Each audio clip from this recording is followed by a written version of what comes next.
Welcome to Finding Holiness, where we delve into timeless Torah wisdom, revealing the sacred in everyday moments. Join us on a journey to elevate your spirituality and discover holiness in every aspect of life. I'm your host, Rabbi David Kadosh, and together, let's embark on a path of spiritual exploration. I hope you enjoy this next episode. Okay, we are live. Everyone. Welcome to another edition of our Thursday night Parashat Shavua class. We are studying Parashat Teruma. We'd like to thank our dear sponsors, Mr. and Mrs. Leon and Denise Malech, for sponsoring tonight's shiur. Leu Nishmat, Denise's father, Yitzchak Leib ben Matilda, Zichron Livracha. May the words of Torah that we say today be Leu Nishmato, Ti Nafsho Tzerura, Bitzrora Hayim. Parashat Teruma and Tetzaveh are known for the fact that they provide detailed instructions of the building and construction of the Mishkan, and as well as the kelim that are going to be used in the Mishkan. And it really highlights the importance of the craftsmanship and the dedication, specifically by Betzalel ben Uri ben Hur, who was it's called the architect, the one who drew up the plans. You always need one of those when it comes to building.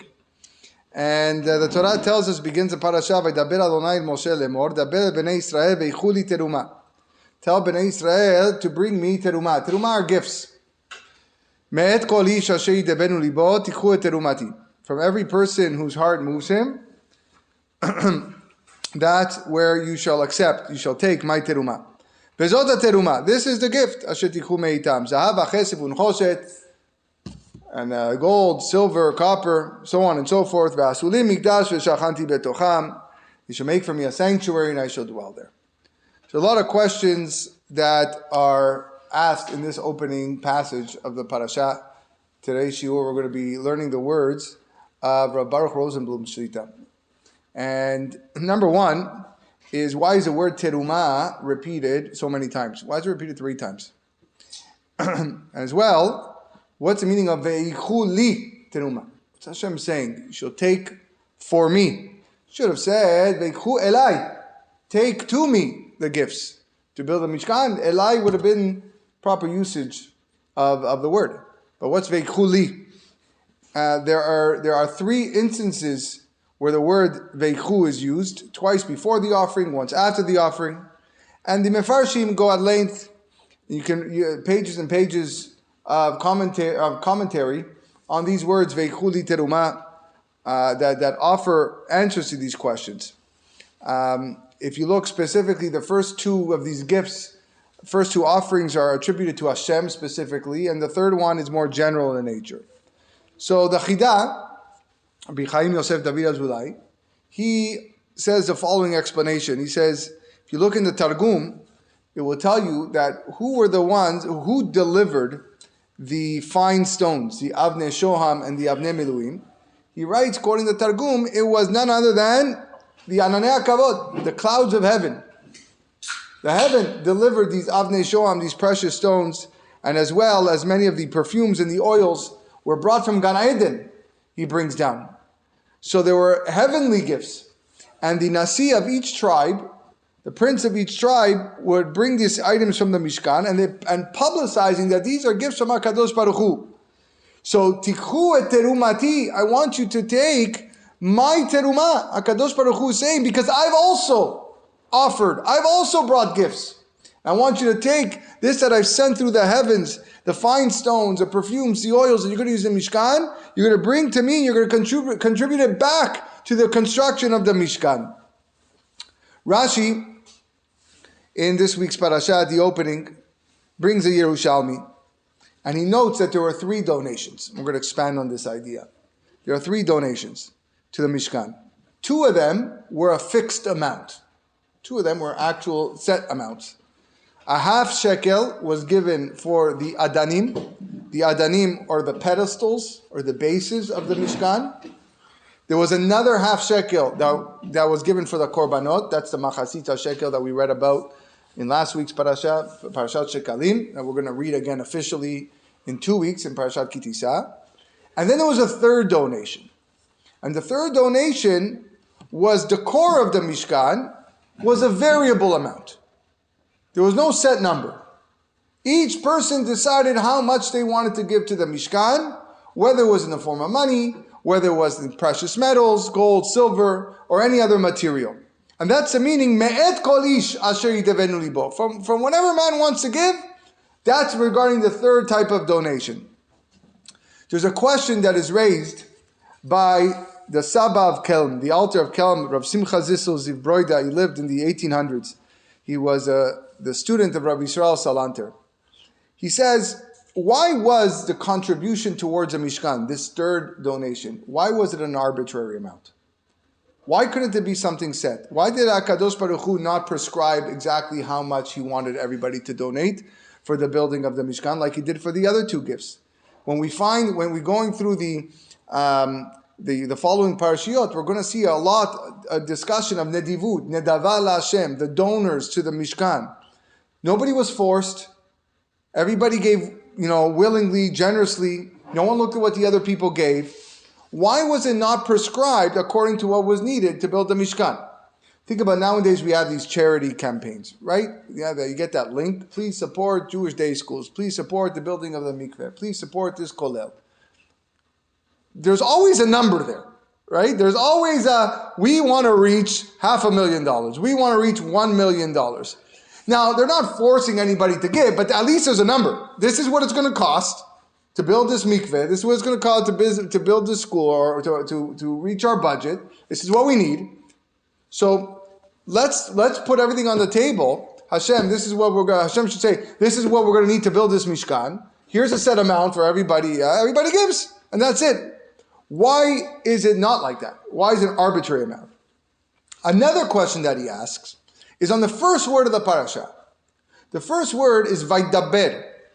Vaidaber Hashem el Moshe lemor. Now, generally, what is the difference between Vaidaber and Vayomer? Vaidaber is understood to be a harsher language. Dibur is a stronger language. And Amira, Vayomer, is a softer tone. So normally whenever you see Vaidaber, there's a strong command coming forth. Vayomer is something that is lighter. Kot tomar lebet Yaakov, betaged livnei Israel. To the Jewish women, we speak softly. Kot tomar. Says the Baal HaTurim, this is an exception. He writes in this week's parasha that the word Vaidaber is not to be understood as an expression of harsh language, but rather as a language of piyus. Piyus is appeasement or encouragement. And he gives an example when it comes to Yeshayahu, that we read, Nahamu Nahamu Ami, Daberu Alev Yerushalayim. There, after the destruction of the Bet HaMikdash, Yeshayahu saying, don't worry, we're gonna rebuild together. And the word that's used is Daberu, and even though Daberu usually connotes a stronger language, it's lashon of appeasement. And HaKadosh Baruch Hu was telling Moshe Rabbeinu, according to Baal HaTurim, to support and encourage Bnei Israel to bring donations. That they should want to bring these gifts. That they shouldn't feel forced that they have to donate. And he expands the Baal HaTurim by saying that one of the main approach to support, as opposed to something that is done through pressure and through guilt, is is dealing with them softly. It's a good piece of advice whenever a person is involved in fundraising and meeting with potential donors. Never give the impression that you're forcing them. You have to give, right? But rather speak to them softly. Explain to them that their contribution is important, and encourage them to give. And that's usually what's going to get you hopefully the money that you're looking for. But again, he asks, but why is this gift voluntary and not according to a predetermined fee? Give an actual number. Why was an element of nedivut, of donation, required? If you go back, we're going to get to the answer later, but if you go back to the final plagues in Egypt, when Bnei Israel left Mitzrayim, they were given an opportunity to borrow, and I say that in quotations, to borrow the riches of the Egyptians. This happened during the plague of darkness. Midrash tells us that the Egyptians had special hiding spots for all of their precious metals, their gold, their silver, their diamonds. And all of a sudden, miraculously, all of these hiding spots were illuminated. And the Jewish people were able to see and point them out. The Egyptians said, I got nothing, I got no gold, I got no pearls, I got nothing. And they said, oh, no, I see them right there, behind that closet over there. That's where they were. That's where they were. Right before they departed, they managed to accumulate all this wealth that were in the hiding spots of the Egyptian. It's like the X-ray machine at the airport, right? You can try hiding things as much as you want, okay? But you walk through that machine, or your bag goes through, and it's amazing how these machines are able to pinpoint, no matter how deep you bury that item, you can't carry that item. So they pull it out. They pull it out. So Bnei Israel cleverly knew exactly where everything was, and the Egyptians could not get away with it. When Bnei Israel left Egypt, the Gemara in Masechet Bechorot tells us that even the laziest member, the one who barely went into the homes of the Egyptians, he most of the time he just laid back, the laziest Jew who didn't hustle, walked away with 90 donkeys of riches. 90 donkeys, the laziest guy. And the people who were more committed and put more effort to the mission, they walked away with hundreds of wagons of gold and silver and much more. And when they reached Yamsuf and Paro was on the chase to get them back, he gave his army an incentive. And he said, if you manage to capture these people, I'm going to give you some of my own riches. And he loaded lots of money and gold on his chariot. And the Egyptians started chasing, not giving up. And the Midrash says that Hashem, or the Egyptians could have just probably stolen the money from Paro and went back. But Hashem made it that there was this miraculous female horse, this mare, that was riding ahead of the Egyptian cavalry. And the horses wanted to be with the female, so they just kept on chasing after this white, beautiful female horse, right into Yamsuf. And then at that moment, they all got buried with the water. And shortly after the Egyptians drowned, the sea began to float all of these treasures, the money, the gold, the jewelry. It was all there. Not only did the Jews have their own gold and silver, they had more gold and silver. They gathered all of the spoils, they packed all of it together, and now the Midrash says that their donkeys were carrying 2 to 3 stories of gold and silver. Can you imagine how much money that is? But for the next 40 years, they never once had to use $1 of it. It was put in a GIC. Yeah, it was put in a long-term bond, 40-year bond. And then the reason is because they never needed it. Because you had man falling from the sky. You never needed to buy bread. You had a well that traveled with you throughout the desert, so you never needed to buy water. They received daily dry cleaning because their clothing never wore out. It was tailored. Shoes never worn out, so you had everyday shoemaking services from the Ananea Kabod. You had air conditioning was free. The money was no good in the desert. It had no value. And so Bnei Israel exits Mitzrayim with this abundance of riches and wealth that the Mefarshim explain each one of them, if they wanted to, could have built a Mishkan on their own. They had enough money that every Jew could have built a Mishkan on their own. HaKadosh Baruch Hu could have just said, everybody build me a Mikdash. I don't want just one. I want everyone. I want 600,000 Mikdashim. There was no need for donations. Except that Bnei Yisrael didn't bring the required items on their own. So what does HaKadosh Baruch Hu says? Amala HaKadosh Baruch Hu, En atem mevin shelachem. You're not bringing of your money. Ela mibizat hayam sheratati lachem. What you're bringing is the spoils that I gave you from the sea. So why are you hesitant? You didn't work hard for it. You received it as a gift. It was delivered to you right on your doorstep at the seashore. So all I ask is to give me a little bit. The Saba of Kelm, who we mentioned at the beginning of the shiur, once wrote a letter to thank a Jew for giving a very big donation to the building of a Talmud Torah.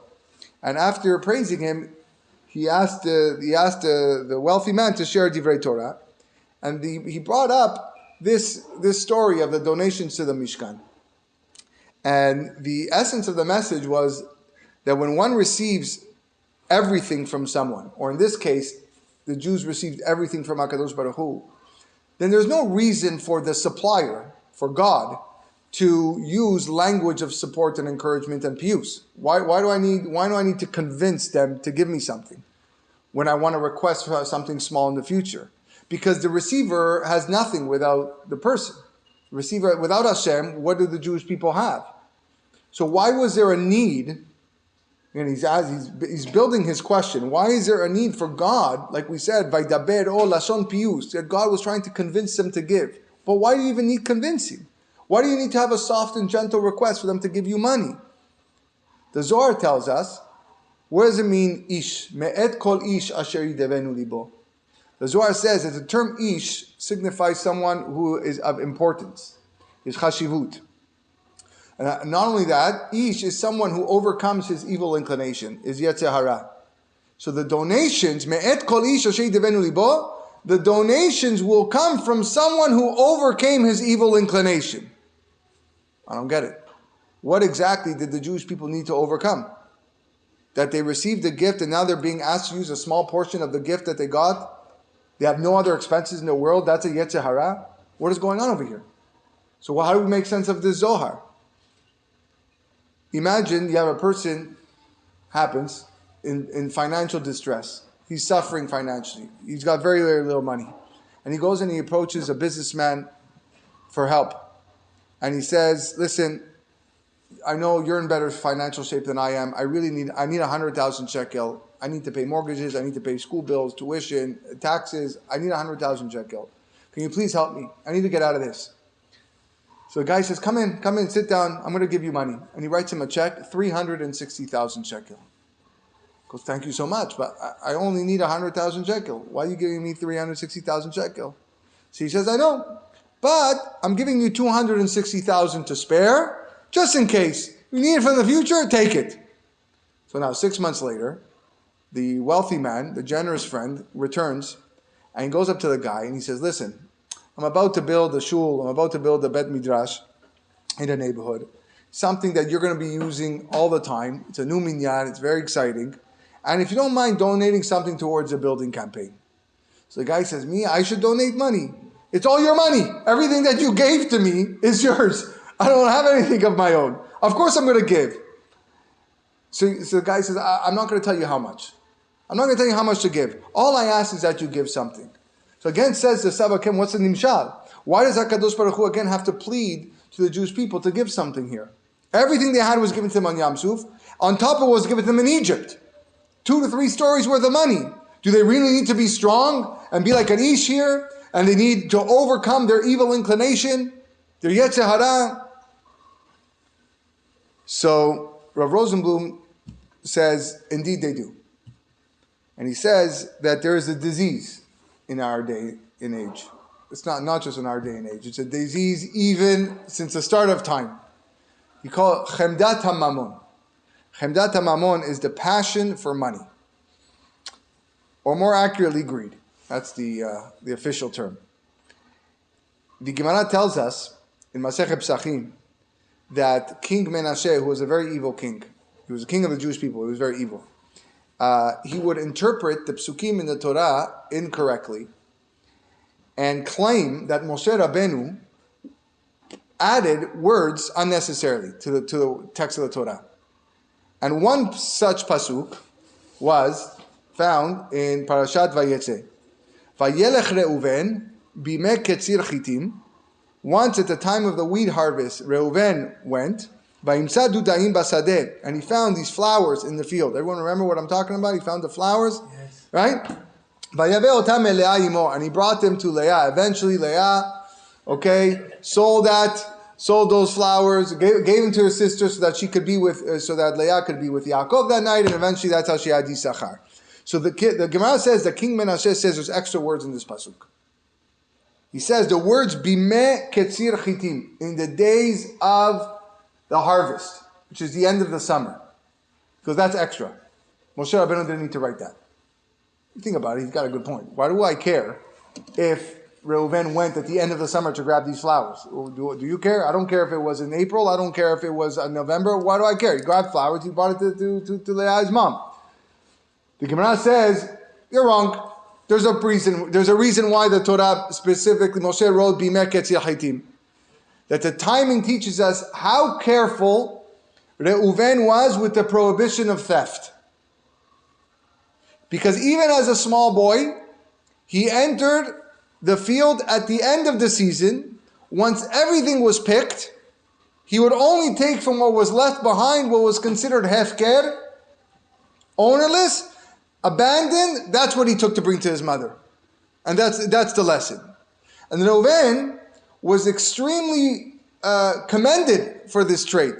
The Midrash tells him that his father blessed him as worthy of the Bechorah, of the firstborn, because other firstborns were either thieves or had the potential to be a thief. And that potential comes from the fact that they were born first.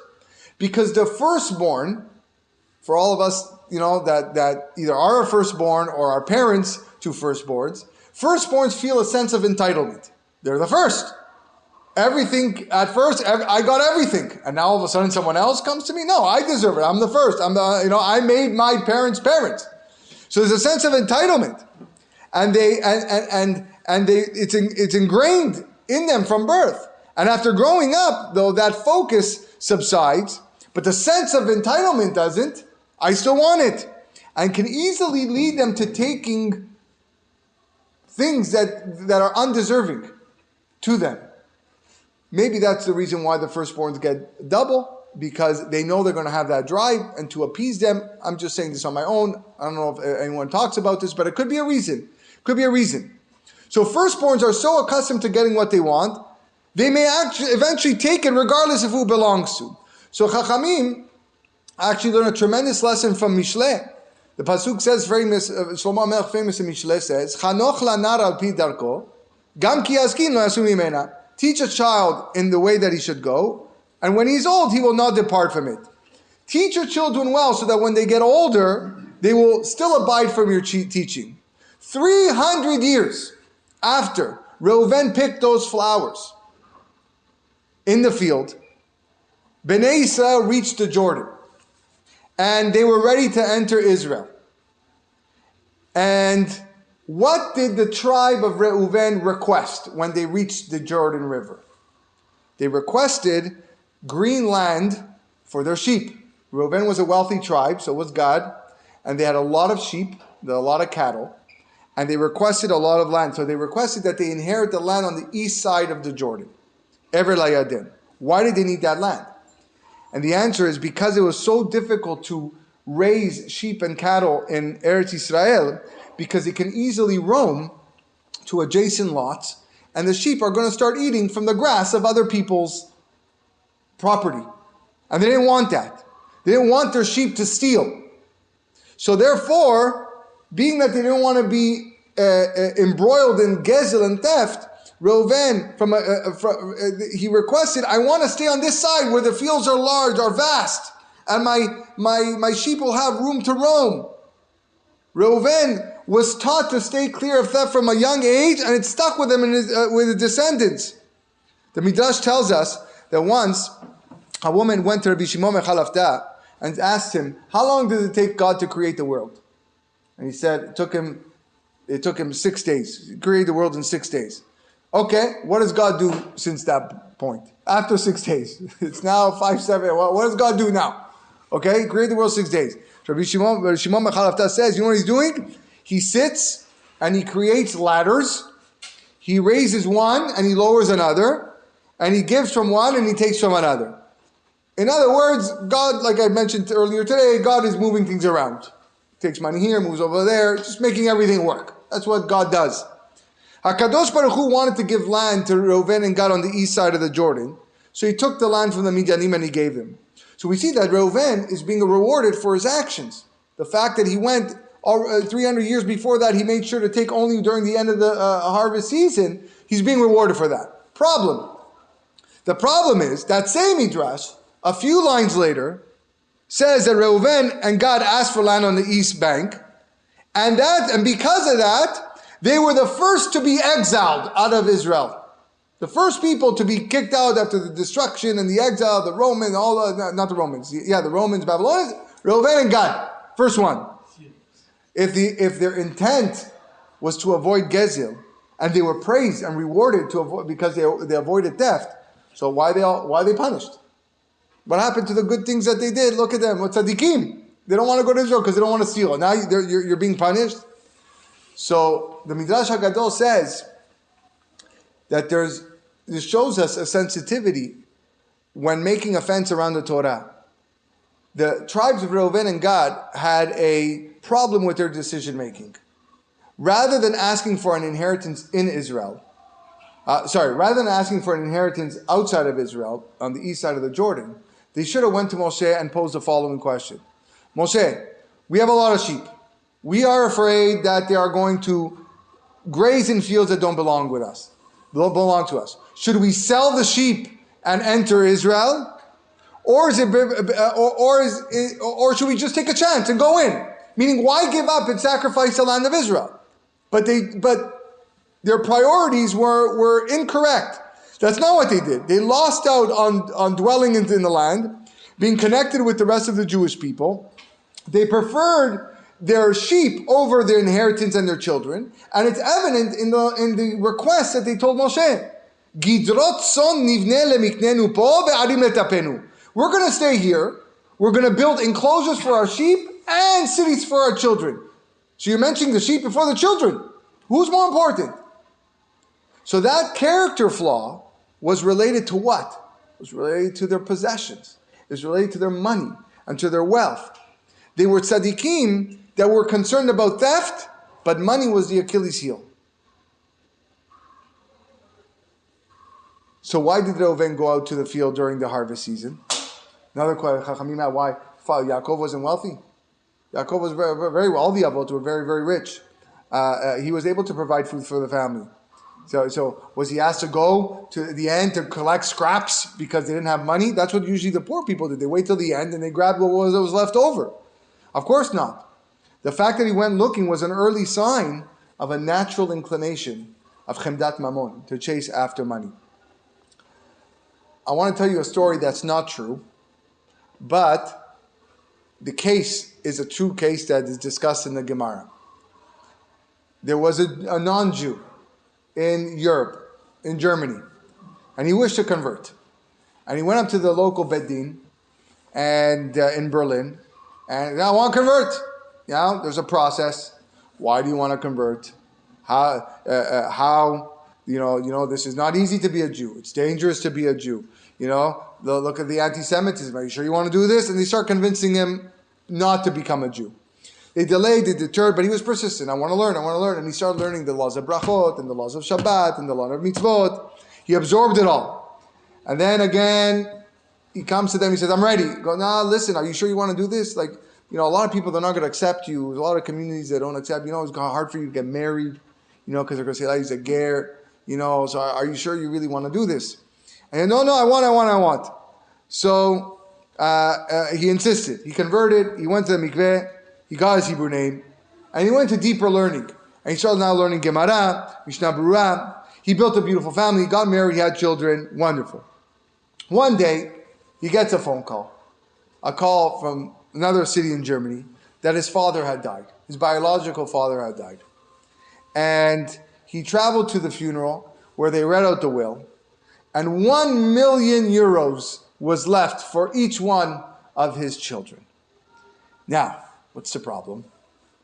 That the fact that he's a convert, a ger, your biological parents are not your halachic parents.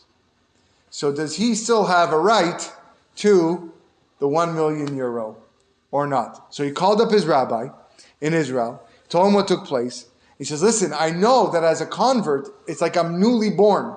And my parents are not my parents. In fact, one of his siblings knew this, and already was challenging this guy's share in the inheritance. He converted to Judaism. He doesn't deserve anything. So we got to bring this to a Beit Din. So now the guy's thinking, this money, it's a halom, it's a dream. There's no way I'm going to get this money. I'm a convert. So the Gemara Masechet Kiddushin, Daf Yud Zayin Amud Bet, brings down this case.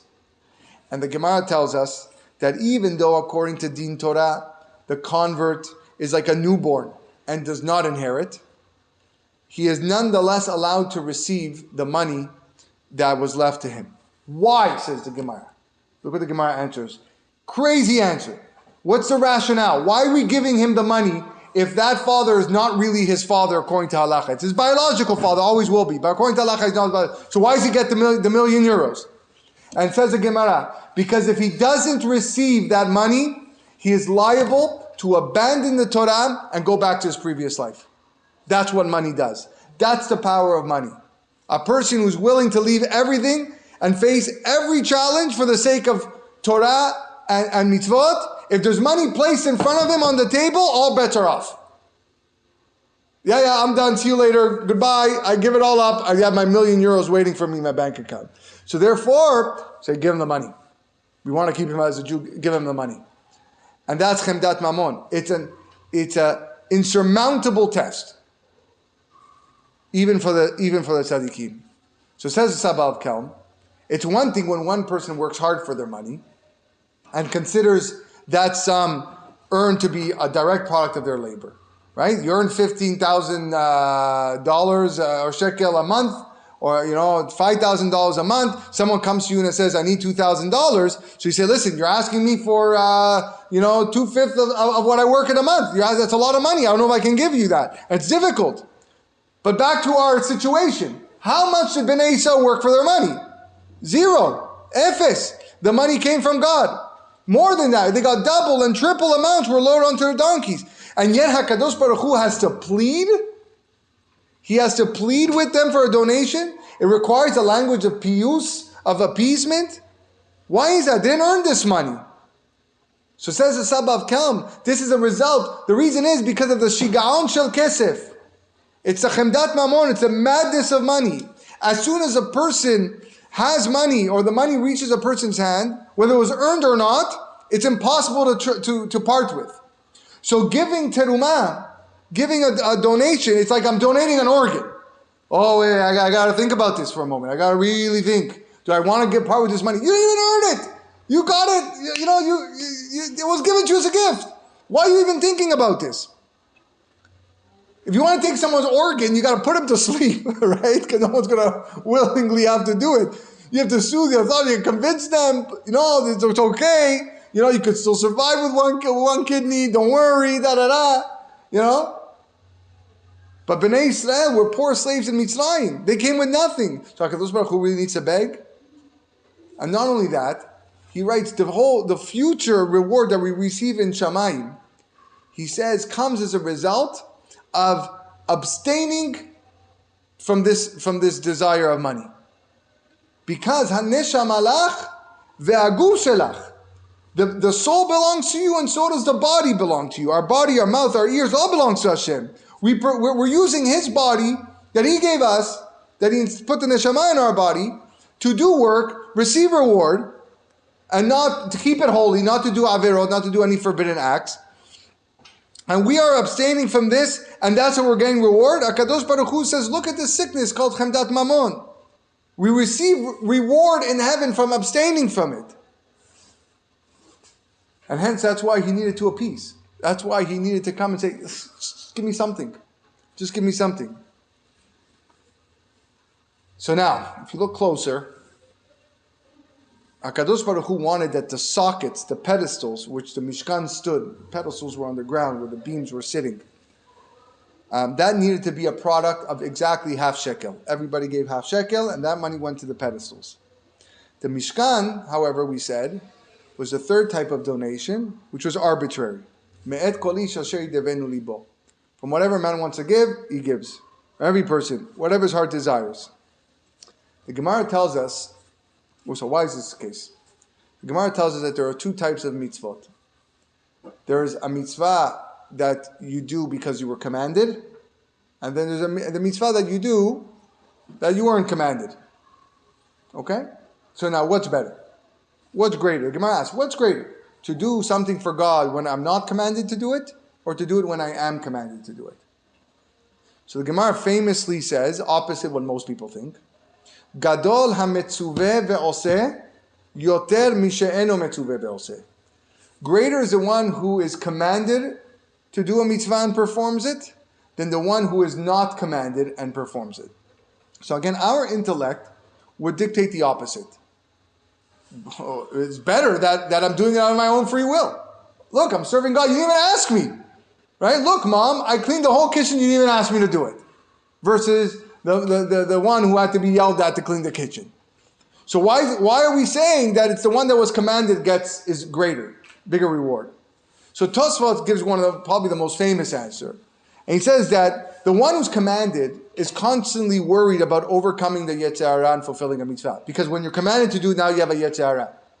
Commanded to go to shul, my dad says go to shul, but I want to hold on, I'm tired.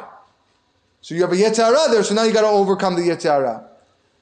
So a person who always fulfills the mitzvot, he displays a level of awe, of fear, of reverence to do that mitzvah. Imagine you live in a city where there are only a few Jews.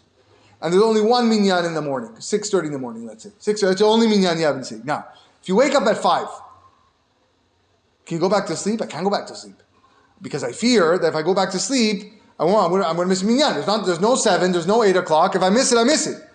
So this is the observant Jew. He's always living in fear that he's going to miss the opportunity to mitzvah. A Jew that wants to buy a beautiful etrog, he's not going to buy it 5 minutes before the holiday of Sukkot begins.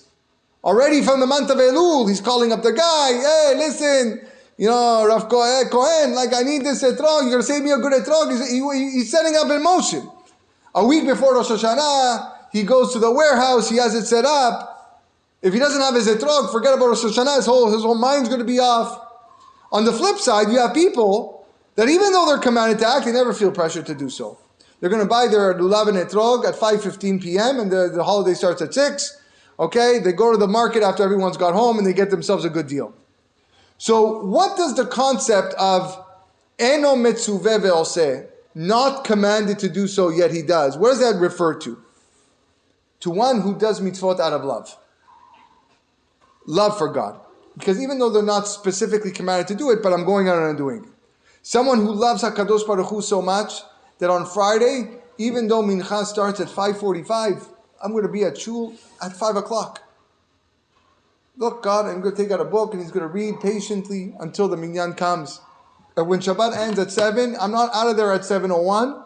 I'm going to relax. I'm going to enjoy the last few moments of Shabbat. I'm going to take my time in the environment of a Bet Knesset. That's a person who loves HaKadosh Baruch Hu. They're ready for Shabbat early. Their table set. They're not rushing. Right? They want it's like the hotel room, right? I'm going to stay here as long as I can. I'm not going to really rush to check out if I don't have a flight, right? I'm just going to stay as long as I can.